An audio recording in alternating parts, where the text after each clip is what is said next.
Why should he? Well, as we know by now, the Premier League season 2018-19 reaches its conclusion this afternoon. Manchester City are in Brighton. Liverpool will host Wolves. Now, we've been saying for about 13 games, there's bound to be a slip-up somewhere along the way. It's got to happen today. Alexander-Arnold, first-time ball, 1-2 with Henderson. Gets the cross in low. There for Mane! The pressure valve is released around Anfield. Liverpool are in front. And yet again, it's Alexander-Arnold who's the creator. Man City just haven't found that breakthrough yet. I'm just looking to my right here, Nathan, and seeing the Man City fans who've travelled down here. Imagine they're probably full of nerves and tension, especially after that Sadio Mane goal went in. 27 minutes gone, there has been a goal. That man, Joe Malloy, it's Glenn Murray at the near post across the corner, I should say, from Pascal Gross up at the near post. Glenn Murray getting up past over Zinchenko. But incredible scenes here. 26 minutes on the clock. We've got Sergio Aguero just scored an equaliser. Sergio Aguero put in. He's just on the edge of the 6-yard box. Fires it home with his left foot into the bottom corner. Let's go to the Amex. There's been another goal, Steve-O. Swung in there, Aymeric Laporte running off around the penalty spot area, just up into the 6-yard box and slamming the ball in with his head. Right into the bottom corner. Matt Ryan didn't have a chance. Let's go to the Amex because there's been another goal, Steve-O. Yes, indeed. Riyad Mahrez, after 64 minutes, has given Manchester City a 3-1 lead here. Back to the Amex, another goal, Steve-O. Yes, 73 minutes on the clock, Nathan. It's 4-1 now to Manchester City. Alexander-Arnold through to Salah, but it's headed in right behind him by Sadio Mane. And the final whistle goes. It's not to be for Liverpool, but I think the celebrations are well underway at the Amex, Stephen. Yeah, they sure are. The full-time whistle went just exactly at the same time. What a season. What a season it's been for Manchester City. Just incredible. Let's go to the Amex. There's been another goal, Stio. It was that kind of day at Anfield yesterday. Yeah. It was... I've heard people say today that, it was really only interesting for, 70-odd seconds. But it was still 1-1 after Aguero got that goal. And there were one or two moments when Brighton were 2-1 down that... You knew, though. You probably knew that it was unlikely that Brighton were going to be able to go the rest of the game without conceding again. But, I was covering the 2014 title race for Off the Ball, and that, despite a lot of Liverpool fans seem to forget that went down to the final day as well. Mm-hmm. And City were a goal up after about 5 minutes at home to Newcastle, and there was absolutely no drama with that. I was at Anfield that afternoon, and obviously Liverpool needed a miracle that day as well. And it was done 5-10 minutes into the first half of those matches. At least we got a little bit of drama yesterday. But for City to win 14 in a row to win the league by a point is, I don't think we'll ever see what we've seen this season.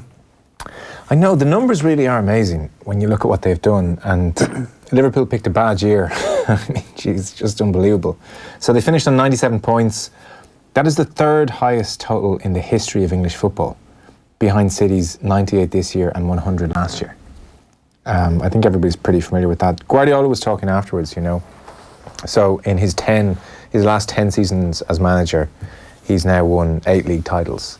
And he wasn't saying it was his favourite so much, because I think Barcelona looms large for him, but he was certainly saying it was the toughest, Well, there couldn't have been one that was harder fought than this one. I don't think so. The odds on them the odds on them winning all 14 games after that defeat to Newcastle in January, to win the league by a point, you would have said something will have to happen.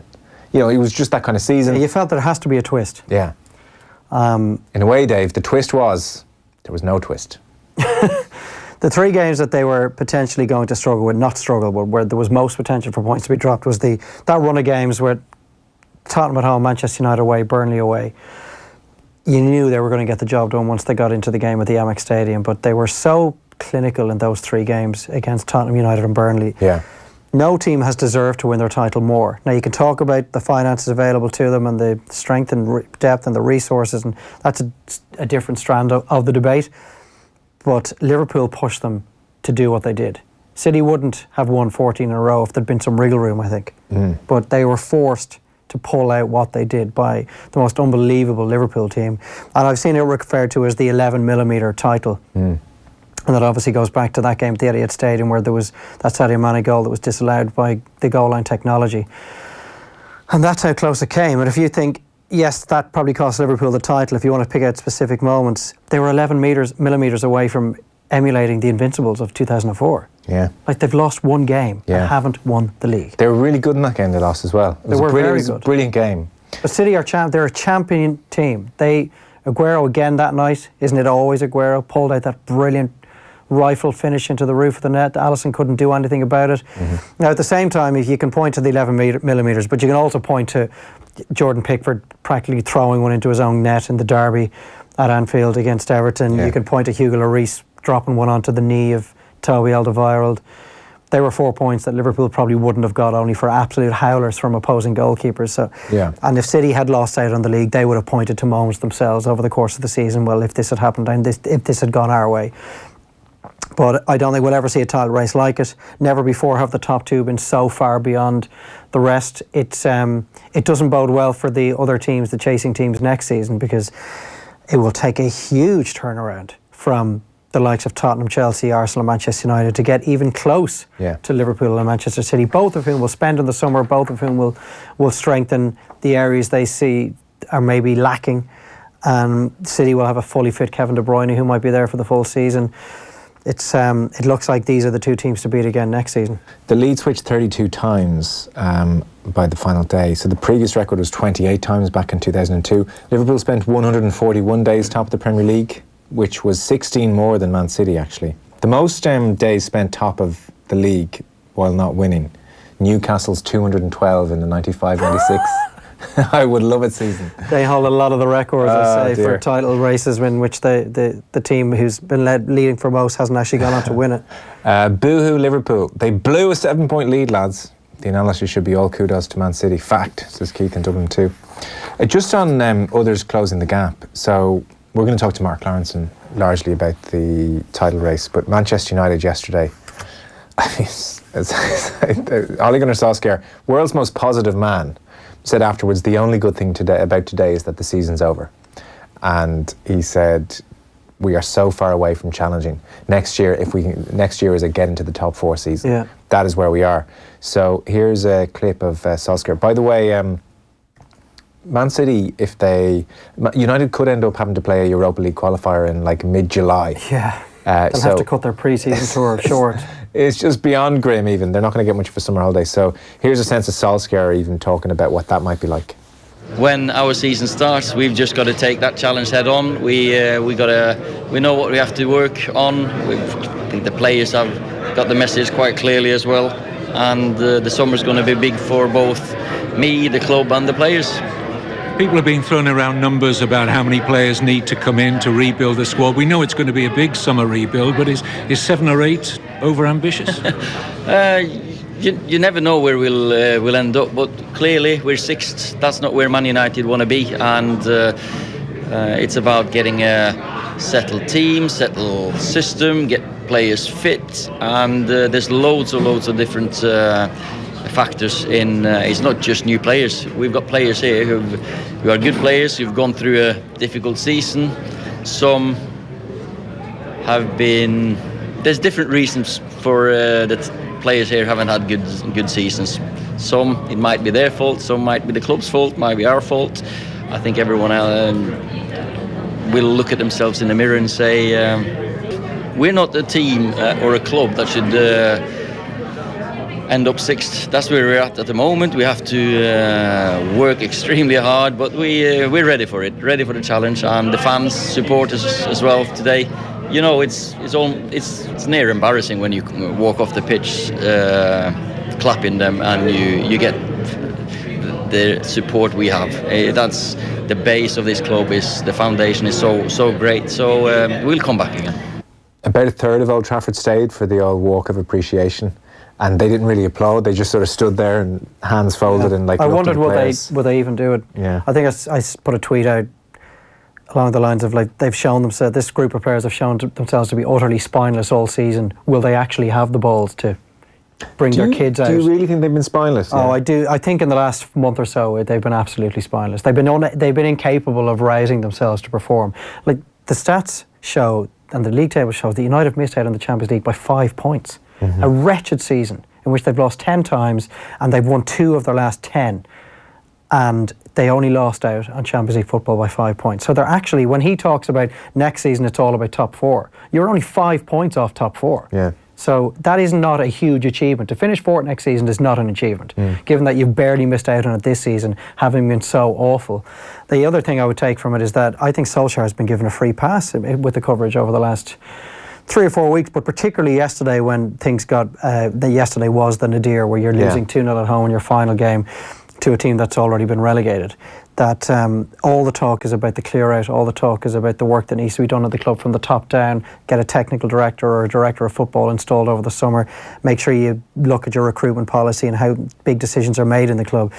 But the fact is, he has been, since the PSG game, he's been absolutely incapable of getting anything out of that group of players. I do wonder to what extent the lack of criticism is due to the fact that so many of the pundits said, give him the job now. You know, you can't, you're kind of hamstrung. Rio Ferdinand, Robbie Savage, all of the usual suspects who might pop up with a go, we're all saying you have to give him the job. They don't want to look foolish. They can't really come out and say the club were foolish to give him the job, even though it looks like they were now. So the obvious thing to target is the players.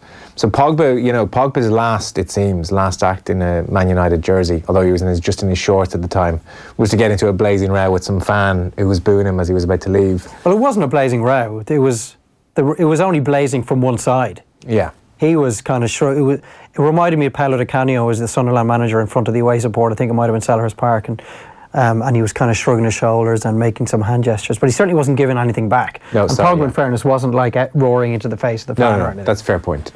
So it seems he's going to go to Madrid.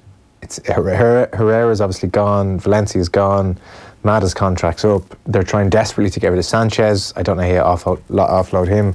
So already that's a fairly big clear out, and one or two others definitely as well. For a club that are going to have to play Europa League next season, play most Thursday nights, like they'd still need a squad of players. It doesn't matter to them if they don't get out of the group stage of the Europa League. I think they just need to focus on the Premier League. But a lot of hand wringing from the departure of Ander Herrera, probably because he's one of the few players that you can always bank on to get a performance out of him, to play to his best. But it's not like they've lost a Roy Keane at his peak. His best really is of a level. Exactly. It just shows how far they've fallen. That is the case. I think there's no question that if the board had held off on making the appointment, which they absolutely should have done, never before have Manchester United been in a position where the board had time to make an appointment. Normally you feel they think we need to get the building blocks in place as soon as possible, depending on the circumstances. This was one set of circumstances where that was not applicable. They could have waited till June. It's not like any other club was going to come in and poach Ole Gunnar Solskjaer from under their noses. So he was always going to be there, hanging on them, coming to him with a permanent contract. There's no doubt that if they'd held off on making this appointment in June, he would not get the job. They are now looking at a manager that they do not want. Yeah, or certainly don't have the same trust in. I think what they actually thought at the time was, things are going so well, there's such momentum behind this whole thing, we're actually going to definitely finish in top 4. We may win the bloody Champions League. This guy seems to be a miracle worker. Let's infuse it with even more momentum, and let's give him even more authority, and let's inject the thing with even more feel-good factor.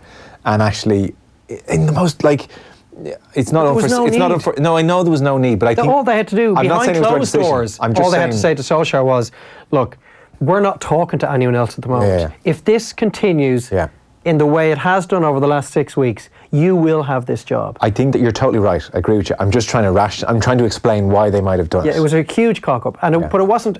This is not the benefit of hindsight. They got swept away. This is not hindsight. It was said at the time, why are you making this decision now? Was it though? I thought I certainly felt at the time there's no need for this. Yes, he deserves the job. Some of the results he's pulled out have been incredible. Going to Tottenham, Arsenal, Chelsea, winning. Going to the Parc des Princes and winning. Drawing with Liverpool at Old Trafford, like a Liverpool side going for the title. They were incredibly impressive results. And there was a little bit of tactical acumen as well that was infused in some of those performances. He was getting the best out of Pogba, who was contributing a huge amount of goals and assists. I felt he should and absolutely deserves to get the job. But just hold off. You have what no board ever has, and it's time. They fritter the time away.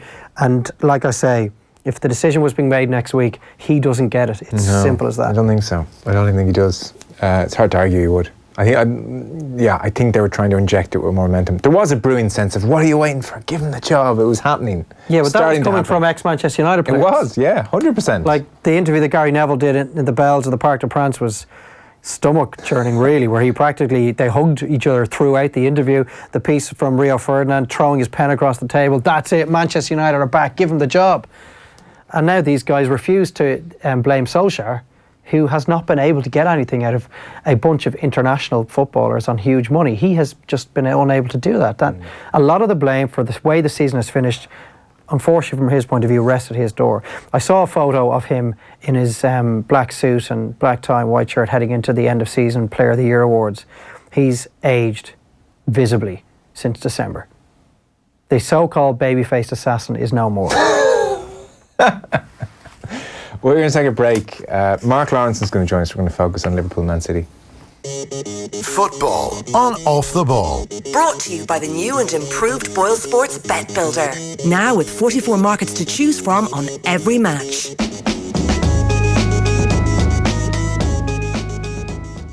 The Pat Kenny Show. On tomorrow's programme, why one Dublin GP is fighting to keep patients in her practice.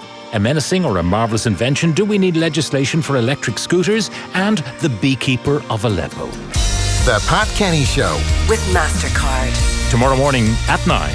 On News Talk. I survived war. I cultivated the earth to grow food and spoke up for my rights. I did it all on my own. But I can't do this alone. Every 2 minutes, a woman dies during pregnancy or childbirth. Women like Jeb in Sierra Leone who don't get the healthcare they need.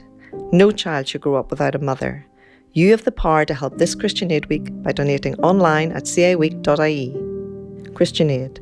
We believe in life before death. Price comparison websites. At Energia, we're big fans. After all, we always have the biggest savings when you bundle your electricity and gas. But the irony is that to get the cheapest deal, nothing compares to going direct. Cut out the middleman and save more. Switch to Energia and Ireland's cheapest dual fuel bundle by going direct, and you could save up to €647. Visit energia.ie. Energia, the power behind your savings. EAB €1,470 based on average annual usage. 12-month contract, discounted unit rate, standing charge, PSO levy and carbon tax, T's and C's and early termination fee apply. Valid from May 2019 and subject to change. Verification and T's and C's at energia.ie/EAB. Today is the perfect time for making a change and looking after yourself by switching your health insurance to Leia Healthcare. With great benefits like a session with a qualified health coach and video calls with Irish registered GPs from wherever you happen to be. So talk to one of our experts about switching today for peace of mind from just over €10 a week on 1890 700 890, because it's good to live. Leia Healthcare, looking after you always. Insurance provided by Ellipse Insurance Limited, trading as Leia Healthcare. Leia Healthcare Limited, trading as Leia Healthcare and Leia Life, is regulated by the Central Bank of Ireland. Price and benefits for one adult over the age of 18 on Assure Protect. A 6-month spa break. Breaking for lunch on time. Eating in triple Michelin star restaurants. Restaurants that serve your favourite childhood dinner. To live happily ever after. After work drinks on a Friday. To own an Audi. An Audi in my drive. You know, sometimes the things you want and the things you can have are the same thing. So get down to your local Audi dealer and test drive the Audi you've always wanted in our 192 sales event today. Audi. Vorsprung durch Technik. Off the Ball. This is News Talk. Now then, welcome back. Mark Lawrenson's joined us. You're there, Mark? Yes, guys. Well, how are Liverpool fans to feel? What, coming second? Say again? I say coming second. Yeah. I think they've had a great season. So they were, beaten by 1 point by an outstanding team. I don't see, people say glorious failure. Well, I don't count it as failure. I think, if they manage to win the Champions League, obviously coming second, 97 points, win the Champions League, I would think it's an outstanding season. Yeah, because when a team finishes second and you've people like me asking questions, you're inclined to kind of ask, well, where can they make up the gap or how can they improve for next season? Do you have any glaring weaknesses that you want to highlight in this 97-point team? No, there's none.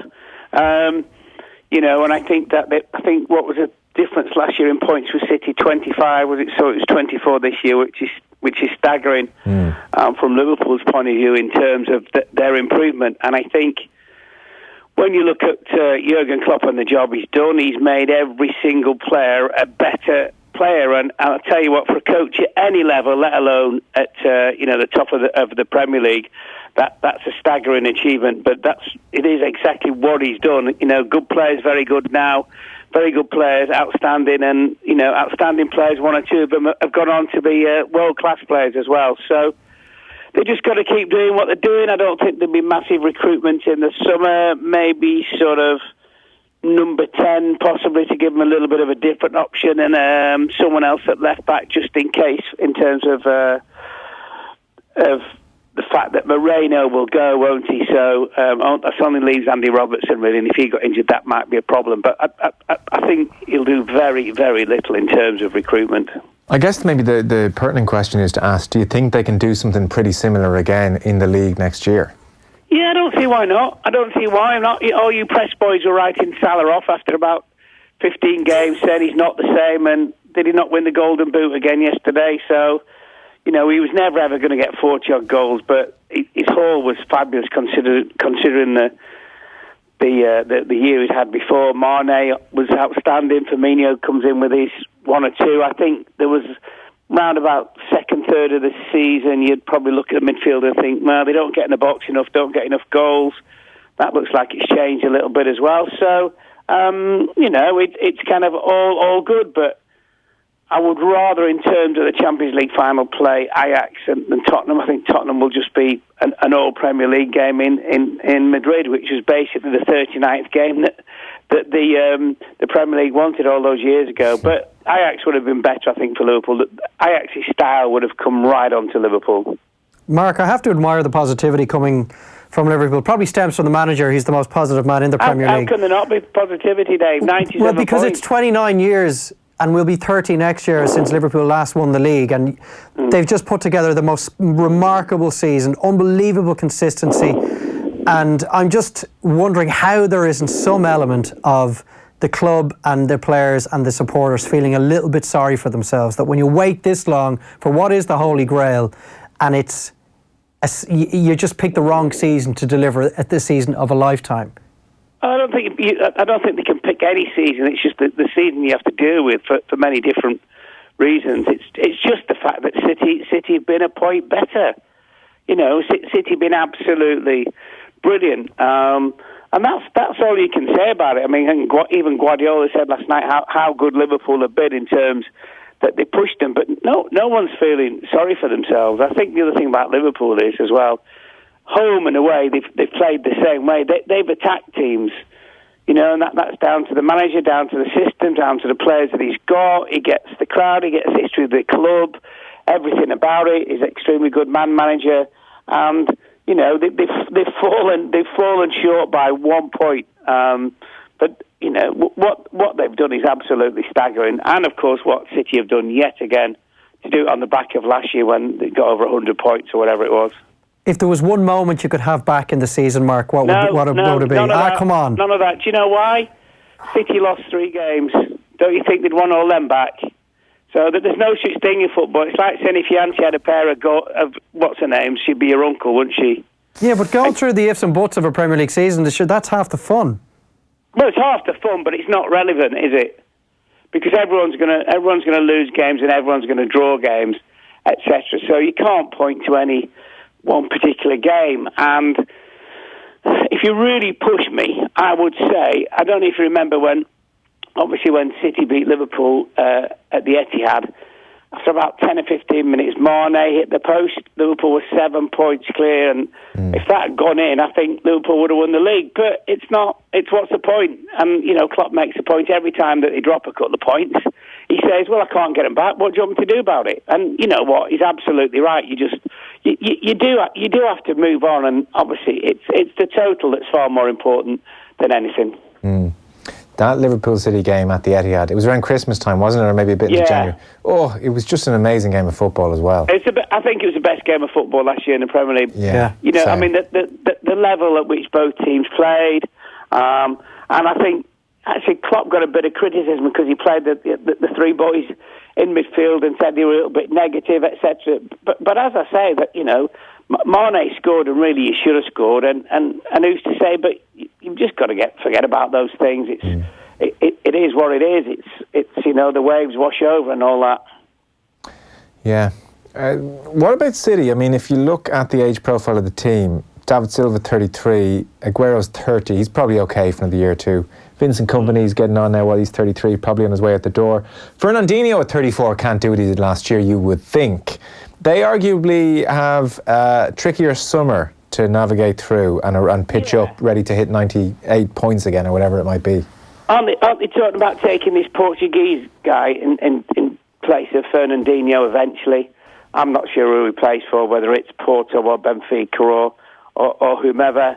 I would say, out of all the names you've chucked at me, Aguero's the biggest worry. Because, you know, if Aguero loses a little bit of form or gets injured, which he has been a little bit prone to, do you think Jesus will score enough goals for them to win the Premier League? I don't. He's yet to prove it for me. And, you know, especially, you know, that week in, week out, 38-game slog, which it is. So will he go and buy another striker? I think, you know, David Silva's been brilliant, but I don't think he's been as effective this year. They've missed De Bruyne probably for half the season, so he'll be back. Bernardo Silva has been absolutely sensational, and Gundogan came in the team. We thought, what's he doing? Why is he playing him? And we've seen in the last 14 games why he's played Gundogan. So, you know, I think City probably will buy at least 3 players, and they will just kick on. And the only thing is you know, in terms of the investigation, which will obviously happen in terms of City, just to see what, if anything, comes of that. I would imagine if they're found guilty, and it is a big if, they'll just get a fine, which, to be honest with you, what difference does that make? Yeah, they'll find a way around that. Aguero's 30-31, so maybe there's another decent year in him. If Vincent Kompany goes, is John Stones, with your centre-half hat on, is he ready to step up and be a 38-game stalwart? Or like, what's the... I look at Stones on the bench, I'm wondering why. Well, he's not. I mean, he went out through injury, didn't he? He was actually in the team playing consecutively, and then went out through injury, never really got back in. He's supremely talented and very, very gifted. But in the team, he made quite a few mistakes, so he would really need to kick on. But, you know, is there anybody as commanding as Kompany? No, absolutely not. And it looked like there was a spell in the season where Kompany seemed out of favour, that maybe he was just lacking a little bit of fitness. But, I mean, again, he's another one who came to the front, showed all his experience, won the goal against Leicester City as well. So that's a possibility. But the other thing with City as well, and even if we're looking at them defensively, they have so much of the ball in so many games. It doesn't really matter because the opposition haven't got it, so defensively you're not particularly worried. Yeah. Do City have to work less hard to win their games? Fractionally. Listen, they are the best team. I don't think there's any argument about that. I think even the most kind of myopic Liverpool fan would say that they are a better team than Liverpool, only just, but they're still a better team. The way they play insofar as just the way they pass the ball, the way they move the opposition, the pace at which they can play can be staggering at times. What did I see? I saw Tottenham at home after the Champions League. I saw Man United away following midweek, and then I saw Burnley away. You know what? The 3 games were so similar. It was unbelievable. City not particularly dominant in the first half, although they had lots of the ball, didn't really make too many chances. And second half, you know, they just kind of flicked the switch. And that's really, really difficult to do for any team at any level. If you start off very high, you can always drop down. And City just flicked this switch and went bang, bang, bang. Everyone went on about the goal against Burnley in terms of how many millimetres it was over the line. But they pummeled Burnley in the second half. I mean, he made some outstanding saves. There was some unbelievable blocks. So it's not, while that's a fantastic headline for everybody, and we understand why it is, they absolutely battered them. And if they won 4-0, Burnley couldn't have complained. So, Mark, if we've identified the areas of the City squad that maybe need to be bolstered a little, what about Liverpool? Because as brilliant as they've been, Jurgen Klopp will be going to the owner saying, OK, well, I need this, this and this if we're to take the next step and be competitive. I don't think he'd go and say much. I think he'd say he'll want a number 10. OK, well, that was my question. There's a lot of talk about Nabil Fekir again. Left back. I don't see he's got Oxlade-Chamberlain coming back. Maybe as well Adam Lallana. No, I don't. Sturridge will probably leave. I would have thought his contract's up anyway. Not too sure about Origi. But no, I don't think. If you look at him, Dave, he doesn't sign lots of players. It's almost like he doesn't want too many to come in and kind of not unsettle the dressing room, but for it just to be a little bit different. He's very, very patient, as we saw with Van Dijk and Alisson to a certain degree. So. He's got loads of right-backs, loads of centre-backs, loads of midfield players, 3 outstanding forwards as well. So, and as I said, maybe a number 10 because they wanted to take Fekir last year, but obviously, as far as they're concerned, his knee's not good enough to stand up to the Premier League. But the other thing about going to see the owners, I think the owners come to see him. Because they absolutely love him, love what he's done. He made him £100 million profit last season. In their eyes, he can do absolutely nothing wrong. At the start of the season, his remit was, you get in the top 4 for the Champions League next year. And obviously, he's done that, and he might win the Champions League, go big ears again. So, that will be culminating in a wonderful season. Would you be enthusiastic about a season in which Joe Gomez is fit at the very start and maybe gets the nod ahead of Joel Matip, and Naby Keita gets a full pre-season and a Premier League season under his belt, and Fabinho, of course, who has been brilliant for the last 4 months but wasn't in the picture for the first 2 months? No, he wasn't. And Fabinho's been really, really good, by the way. I'd hate to play against him. But no, you're absolutely right with Keita, with Gomez. I mean, if you look at it, you'd probably say at the start of the season, Joel Matip was the 4th choice centre-back. Lovren had just played in the World Cup final, wasn't it? Obviously, Van Dijk's place is he's been peerless. And Joe Gomez, it looked as though he was going to be his partner. So Matip in the last, I don't know how many consistent games he's played, but how many games consistently he's played, I should say. But he's been excellent, and he's been the one bringing the ball out from the back. So. He's now probably thinking, hold on a minute, start of next season, it'll be me and Virgil. So the great thing for them is there's just massive competition for places, isn't it? Which obviously is a great thing for Liverpool. But I really don't think he will take that many players, certainly because he's got the dressing room absolutely in the palm of his hand. As I say, they'll lose Sturridge. So I don't think it will be a busy summer for him. Just a kind of final point to finish on. When we're talking about Man City's greatness, it is asterisk is too strong a word, but there is this weird thing that there's 4 English clubs in European finals and City somehow haven't managed to get there. I'm inclined to think, look, this can just happen in knockout football, but is there some kind of fragility there? Pep Guardiola's dominating leagues now at Bayern and now at City and still hasn't managed to quite get to a European final. It is striking. Yeah, I mean, again, I don't think Pep Guardiola is under any extra pressure because they've not won the Champions League yet. Of course, they'd love to win it. It's something that they haven't won. I think that Guardiola slipped up in the first leg against Tottenham. I thought for once for his team, he seemed a little bit defensive, which we know is not the strength of Manchester City. I mean, they even won the second game, didn't they? But obviously, they went out. So I think that was arguably one of the very, very few mistakes he's made. But they'd love to kick on again in the Champions League. But again, it's not that they're not crying over it. They've not made it. They might win a domestic treble, which has never been done before, and they keep breaking records. Apart from that, they're pretty crap. Yeah. Hey, before you go, for a variety of reasons, obviously you played for Brighton as well, and Chris Hughton. It's really tough because Chris is such a gentleman. I just know him from afar, like everyone does. But by the same token, I can see the logic in them almost feeling, well, 3 wins in 23, and the finishing line came just in time, and almost wanting to do something to interrupt that pattern. And yet, it seems terribly unfair on Chris Hughton. Yeah, it does a little bit. But I was at the game against Newcastle the other week, and I was up in the boardroom, and you kind of sensed that there was just something that wasn't quite right.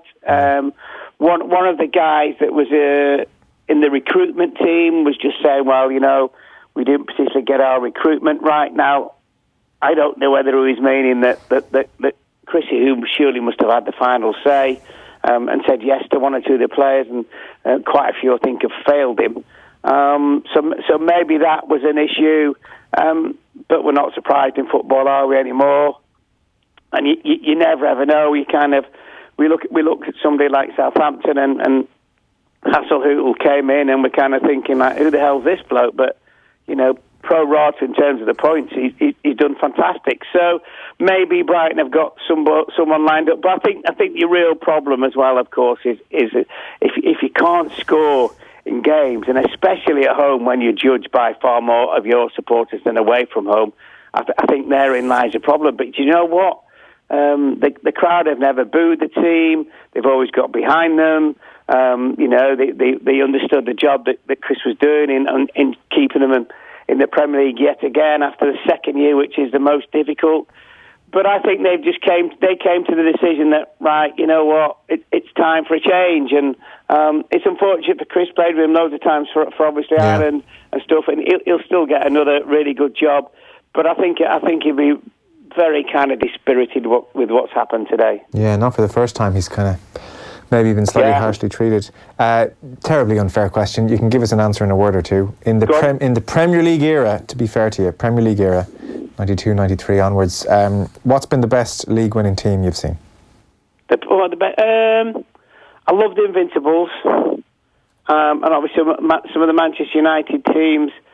But I would say I don't think I've seen a better English team than this Manchester City one.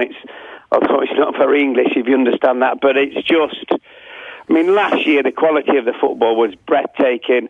Wasn't quite as breathtaking this year, but it was just things like game management. They're absolutely superb. They're all got fantastic ability on the ball, the movement, the pace, etc. And, if they need to grind, they can grind a little bit. They've got a goalkeeper who could play outside, you'd argue, in probably 9 positions.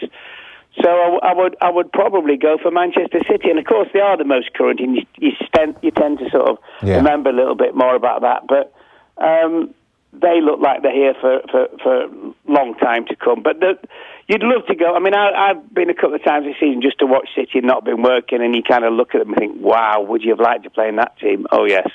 Yeah, I can imagine. Yeah, it'd be right up your street. Oh, yes, please.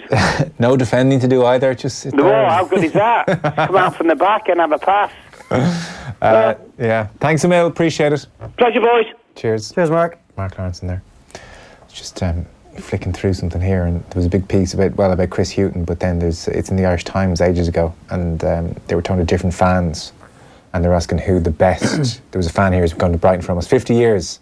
Who was the best to represent Brighton? Mark Lawrenson. He was like a bag of bones, like Shaggy from Scooby-Doo, playing for Brighton. The Manchester City Champions League thing is interesting.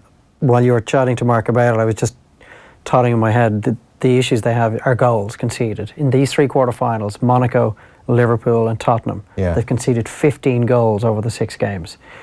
That is not a trait you want at the business end of a Champions League season. That's why they haven't got to a semi under Guardiola, because they can't stop conceding. Yeah. The Monaco tie was 6-6. They were down away goals. They lost 5-1 in aggregate against Liverpool. Is everyone not conceding in the Champions League knockout stages? Not to that level. It's not a free-for-all for everyone, no? Yeah, well, it's not, but not if you want to go on and win it. I know. Appreciate that. So they aren't getting better defensively as the Champions League seasons progress. So I think while they can get away in the Premier League, and their ability to hold the ball for such long periods of time, as Mark and you were just discussing, takes a lot of the pressure off the back four when you're playing against real quality, the best attacking players in the world, as Real Madrid and Liverpool and even that Monaco team had over the last few seasons. They will get enough of the ball to test your defence. Exactly, and the defence, when it's really tested, isn't up. This is a City team that was beaten by Newcastle, Leicester and Crystal Palace this season. So unless they do something defensively with an ageing Fernandinho in front of them, I don't see them winning the Champions League next season either. And that is a failure. We hold, since the Middle Eastern money came into Paris Saint-Germain, we hold this against them. They stroll through Ligue 1 every season and they haven't won the Champions League or come even close to winning the Champions League. We very much hold it against them. And I think the fact that City have only got to one semi since the money came from the Middle East is a huge underachievement. And it's a blot on the Pep Guardiola copybook as well, that he's managed the 3 richest clubs in the world over the last 8 years and he hasn't got to a Champions League final. Back in a sec, a few final thoughts. Off the Ball on News Talk.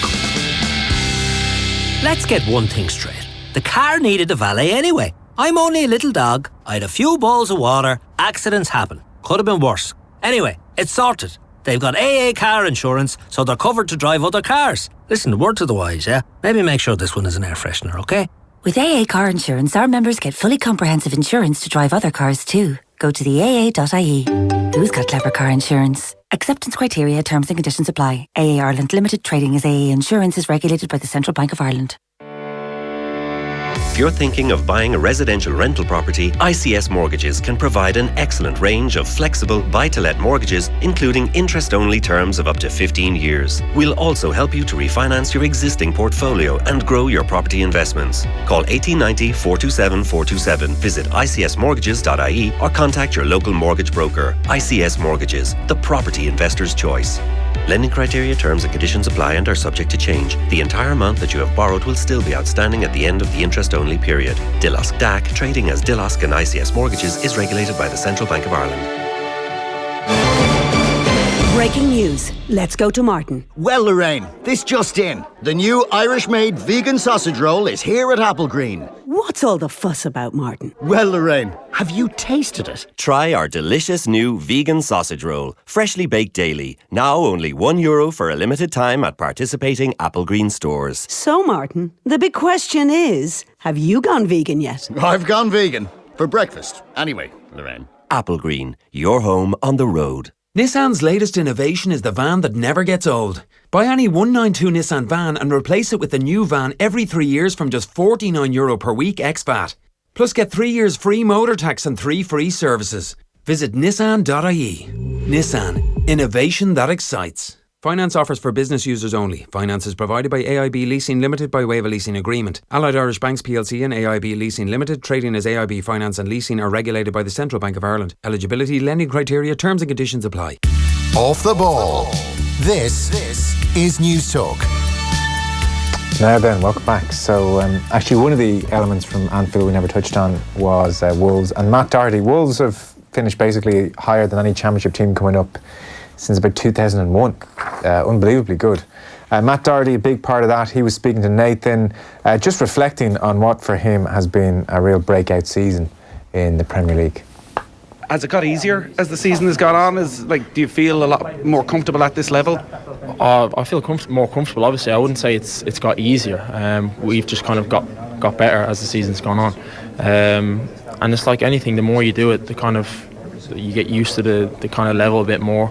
You become a little bit more experienced, so you kind of work things out for yourself maybe a bit quicker.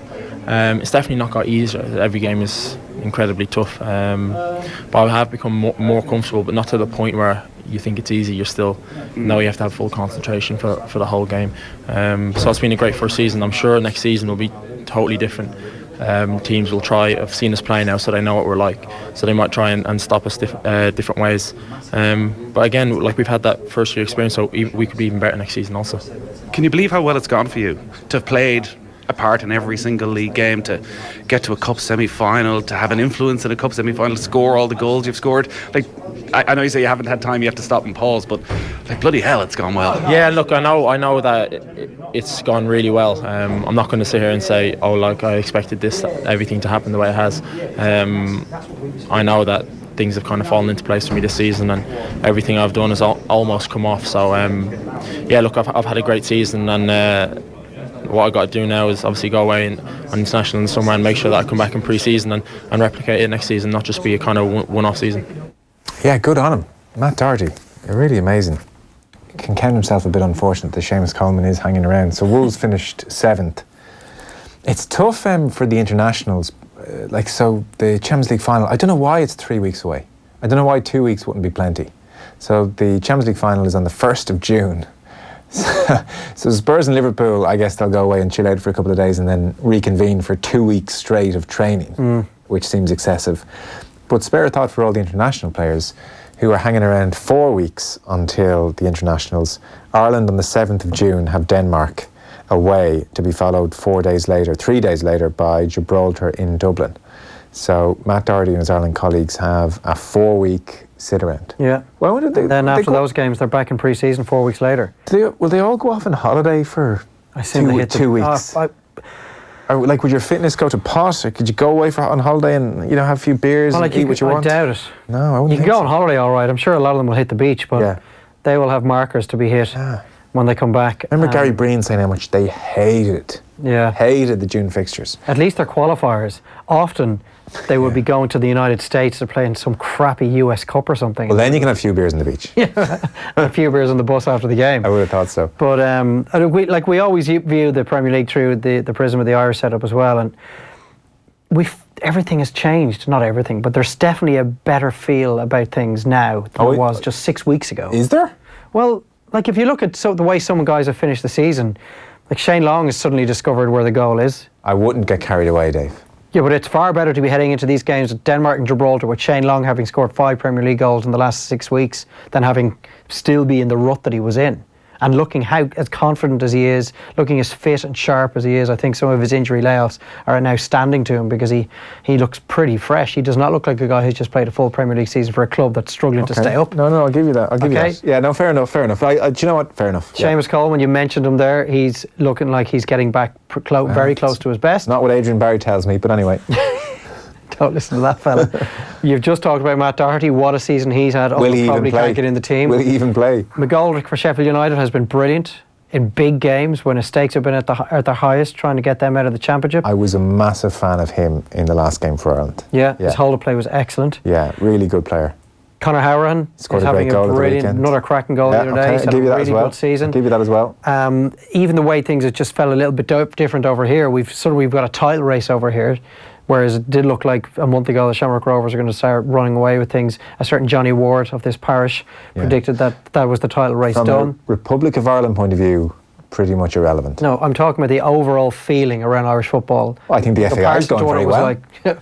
There's no point even linking that in any way to what these players are going to be thinking and doing over the next month. Yeah. And we won our first 2 games. So we are going into June, top of the table, albeit 2 of the 4 easiest games we What were they again? play. Gibraltar away on that windy pitch. And then Georgia at home, where we only beat them by a goal, but we certainly much better. felt a lot better about it after. Yeah, I know. Georgia at home was a really good performance. Denmark away is a real litmus test now. Yeah, incredibly tough game. But I'm comparing now how I'm feeling to the way I felt when Martin O'Neill and Roy Keane left not that long ago. And I've never felt more negative, more pessimistic, more downhearted about the fortunes of the Irish team and Irish football in general. I just feel an awful lot better about things now. The 19s and the 17s have achieved things. The 21s have got off their first win of their qualifying campaign. They're heading off to the Toulon tournament now. Yeah. And just the overall picture, even if it's a little bit wobbly and maybe not based on the strongest of foundations, the overall picture to me just seems an awful lot brighter. Dave, if you're happy, I'm happy. Earlier on we asked you to identify a mystery voice. It was, of course... You know me, buddy. I don't give a shite. Keith Wood doing a Dublin accent. Congratulations to Paul Noonan. Paul, you're in the draw. You are in the draw to win the VIP trip to the Tour de France with thanks to Skoda. Book your next service at skodaservice.ie. Tomorrow morning on our breakfast show, OTB AM back 7:45, they have Michael Lester on. Nice, yeah, we'll tune into that. And Gizzy Ling on as well with Jaron Owen. That's I wonder how Michael felt yesterday. I'd say he's a bit sad. Yeah. The truth be told. It's an odd feeling, I'd say. Yeah, I'd say it was tough. Tomorrow night we're back live from 7. Kev Kilban in studio. Kev Kilban in studio. I'll believe it when I see it. And we'll be talking to... Oh, Kerry's Paul Gainey was in this afternoon. We recorded that chat with him, so we'll play that. Tom Dunn is... Paul Gainey was saying he's down in Dingle. You know, I was asking about other voices. He was there for 20 years. I said, like, anyone... Did you go and see anyone that you thought was quite good? It's like, saw Amy Winehouse, who was quite good in that church. Like, bloody hell. Yeah, that's amazing. The other voices thing is a gift to Dingle. So we'll play that tomorrow. Tom Dunn is on the way next. My thanks to Dave McIntyre. And we'll see you tomorrow. Good luck.